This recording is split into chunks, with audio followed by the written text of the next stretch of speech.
A long time, bro. Give the people some of the experiences you had being on that 96 team. The list is vast.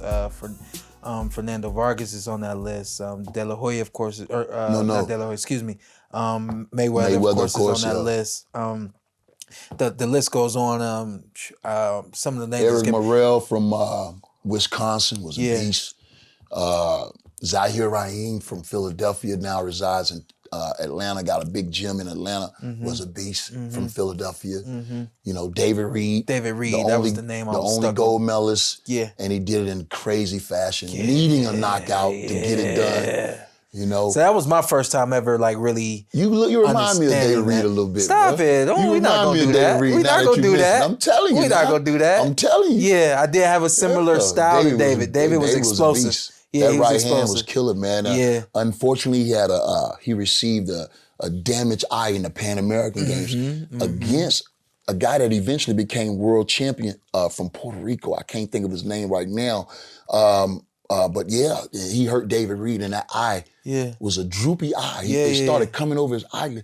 So they kind of had to rush David on out there. I know. And when he fought Trinidad, you know what I'm saying? The great Trinidad, you know, he kind of, it showed that they kind of moved him too quickly, but they had to because he was against, you know, Father Time because the eye was going to be his. Yeah.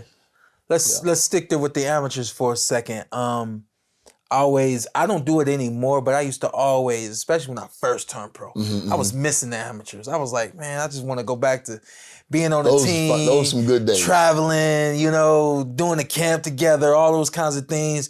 We would go out, we would go bowling, you know what I mean? We would go to a nightclub or something like that, kind of talk about the camaraderie of being on the Olympic team, especially with those names right there.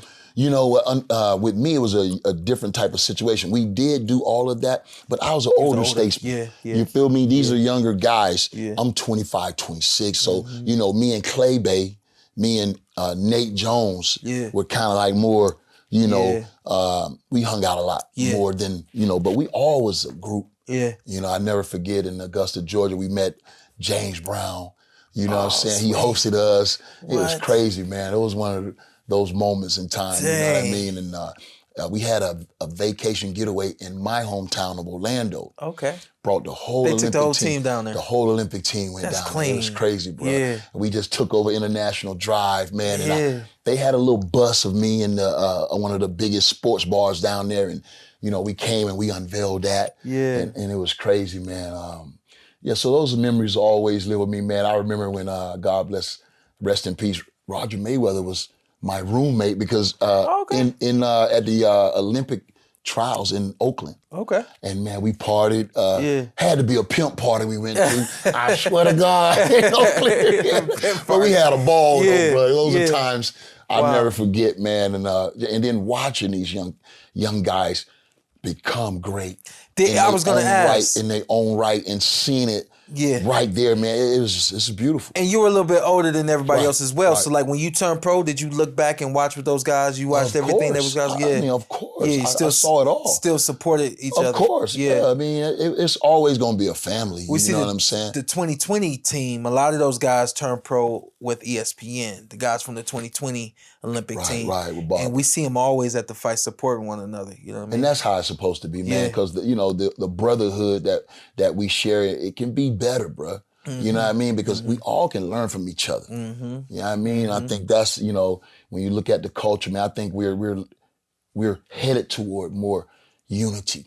I believe and I want to feel that. You feel me? And we can learn something from all these guys' experiences, bro. I mean, when I was young, man, I would have loved for a guy to reach back and pay me a little attention, show me a little interest with a guy that has been there and gone and done that. I mean, a lot of times that's all everybody is missing. You got to get back in the U.S. program, man. Every time I go to a national tournament, them kids go crazy.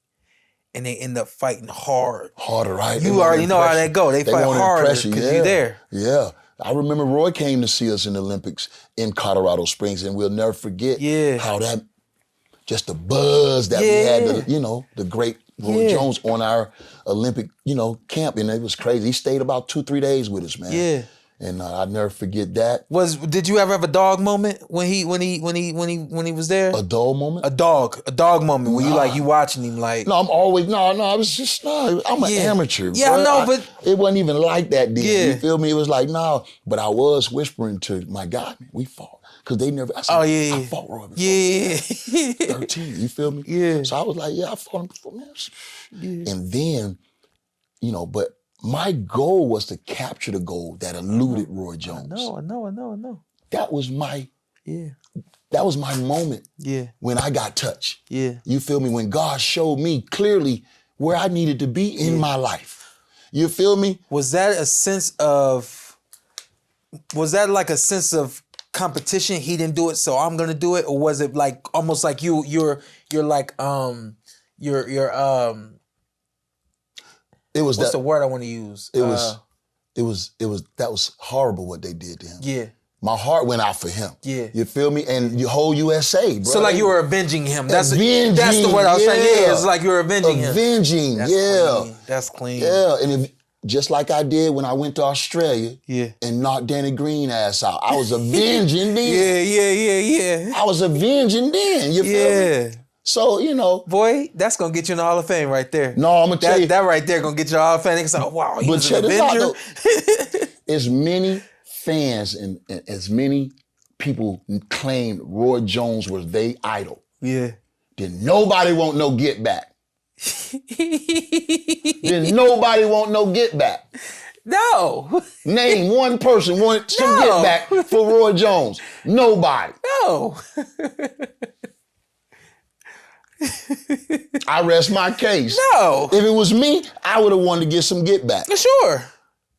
Why you think my name don't get called, Shawn? You wanted 4 fights? I'm just saying, why you think my name never got called, bro? Because of who you are. What you like, you're not an easy night. For nobody. I mean, you talking to me about same stuff, right, you know what I mean? Right. Same stuff. Nobody wants to deal with that. Nobody wants to prepare for that. Nobody wants to deal with the unknown. That's what came with me. I'm not going to speak for you, but what came for me was the unknown. What style is he going to come with? Is he going to stop? You know what I mean? How in shape is he truly? How hard do we really? There was a lot of unknowns that came for me. So the guys that got past that unknown, they ain't want to deal with it again. No. You know? And because of me and my understanding of what the fight game was at that point in time, I was like, oh no, Keith gets to move on. I don't get a rematch with him. He gets to move on. That was an immediate rematch waiting to happen. The fight with Errol, he gets to move on, because in my mind, that's how the business of boxing was supposed to be. You know what I mean? Right. So had the Shawn Porter now, 36 Shawn Porter, right after the fight, I'm calling them out because I understand now in retrospect how big the moments were and how big the next moment would be. You know what I mean?